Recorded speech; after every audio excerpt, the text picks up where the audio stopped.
It's February 28th, and it's one of those Februarys where there's 29 days in February. It makes you just wonder the whole utility of the Gregorian calendar and how ridiculous it is. How much more logically it could be if there was 13 months and 28 days.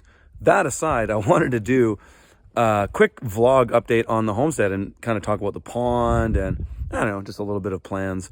I haven't made a video in a while, so I felt kind of inspired to do it. I got a new dusting of snow. Our snow has been mostly all melted. Up until this morning when I woke up, we got like an inch of snow, which is actually kind of welcome because we do need it. It's good to have snow in the mountains over winter, and we do live in the mountains, so it's welcome, though it might be a little inconvenient. It's not that big of a deal. Anyways, I'm at the pond here, and I'm at the highest that I've been able to fill it at this point. And I've been pumping it every single day. I've got this, you can see there's a little bit of a line coming out there through my culvert, which is where the line comes from the catchment pond down below. And that catchment pond has been functioning extraordinarily well. It takes in, it must be tens of thousands of liters of water a day. And all that, and if you excuse me, my voice is still a bit crackly. I was recovering from a little bit of some kind of sickness I got while I was down in Acapulco, Mexico. I still got a bit of my tan, I'm noticing, so that's good. But I was just out of commission for at least 7 days when I got back from Mexico. So I don't know what it was. Maybe it was my body detoxing from all the EMF that I was subjected to and whatnot. But either way, so pond is being pumped up, but I've decided to stop. I've decided to stop pumping it because it's leaking too much, and it's leaking almost as much as I pump it every day. So it's quite a bit. And I found out where it's leaking. It's down below. You can see that wet spot there. It's coming through the rock fissures. It must be, because the dam that I'm standing on here is very sealed and it's functioning as it should. But there's leaking over there, and it's in rocks, and it could be even in some of the rocks here. So I've decided, okay, forget it. I'm going to stop pumping this because, it takes probably 10 kilowatt hours of power to pump this every day. And we're getting another little blast of winter where the sunshine's going to be gone for a bit. So I don't have the excess power to just throw into this. I need it for other things. So those are the kinds of decisions you have to think about when you're off grid, is where you're allocating your resources when you need them. So I'm going to stop pumping it.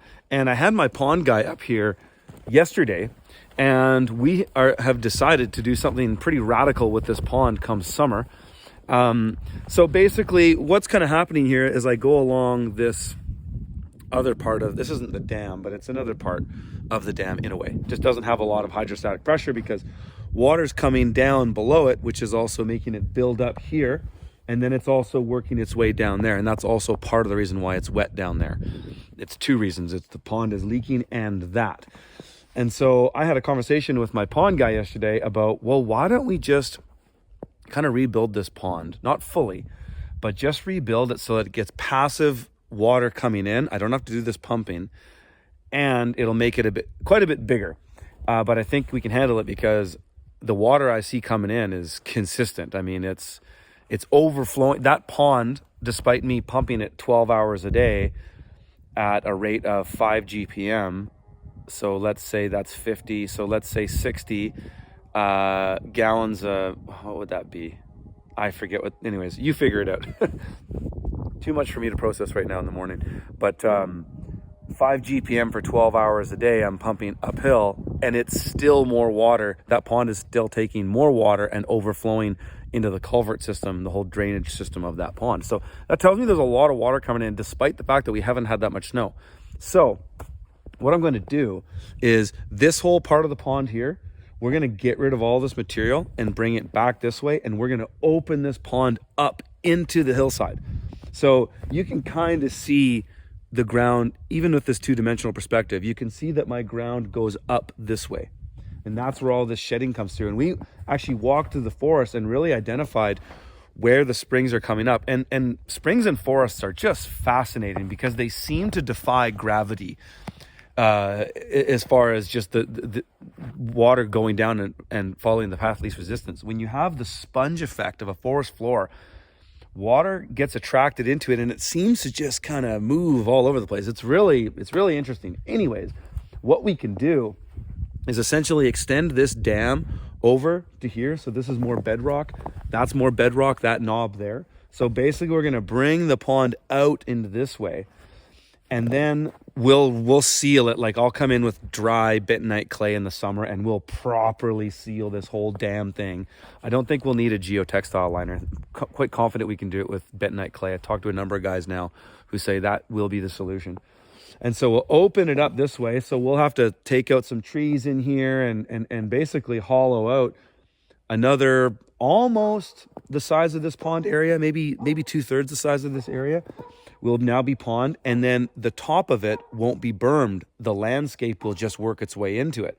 So what that'll mean is that this pond will actually fill before the pond below, because we're capturing most of the water that's uphill that's making its way down to that pond through here. We'll capture it this way. And so the great thing will be is that this pond will just passively fill, and then when it hits the spillway here, it'll just spill over into the pond down below. So now instead of having to fill from one pond and then pump using electricity, I won't have to do that. I'll be able to do it entirely passively. So that seems like a far better solution. And, you know, that's kind of what it is with these things. You have to kind of live and learn. You just have to try. But the good thing is that we won't have to, the most amount of working and engineering, if you will, went into this keyway dam here. It's the most critical part of a pond's infrastructure. And in this part in particular, it's particularly important because it's a lot higher off the ground. So the structure of this is super integral. But as it comes up to here, this ground actually goes up. So this will just be basically carrying on this corner and then going over this way and slightly boomeranging or bending it around towards the uphill. But that bank won't hold nearly as much hydrostatic pressure because the pond won't be as deep here as in this new place as it is here. So that's good. But I will be taking out these trees here and just getting rid of this material and bringing it over here once we get in here and clean this up. But you can see here, this is just water down here.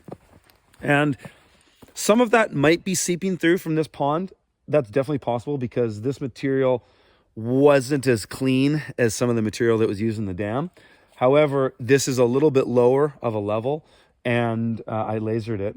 And we can see that the water is naturally coming down this way through here. And so it's damming up here and then going around the pond and making its way downhill as it would. So if we open all this up, and basically now what will happen is this high side here, we'll be getting rid of this and just carrying that in here. So we probably won't dig this area as deep as this area.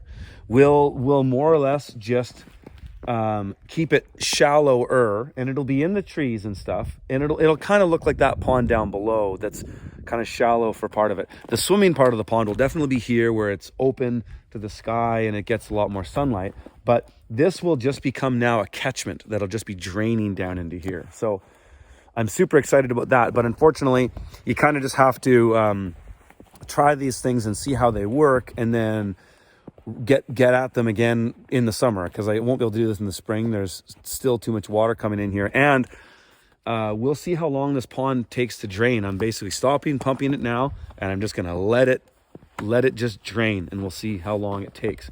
So today is officially the first day, or last night was. I stopped pumping it last night at 7 p.m.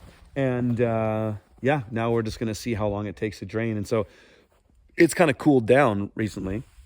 And so now this is frozen, and so it'll kind of crack as the structure on top of ice holds as the water drops, but then it'll start to crack and sink, and so it'll be kind of neat to watch. But also it makes it so that you can't really see the level. I can go to some certain spots and bang around and get the water level to find out. But yeah, so that's kind of where we're at. We're going to let this drain, and then we'll circle back to it in the summer. And I think I'll leave it there for this one, folks, and I'll see you in the next one.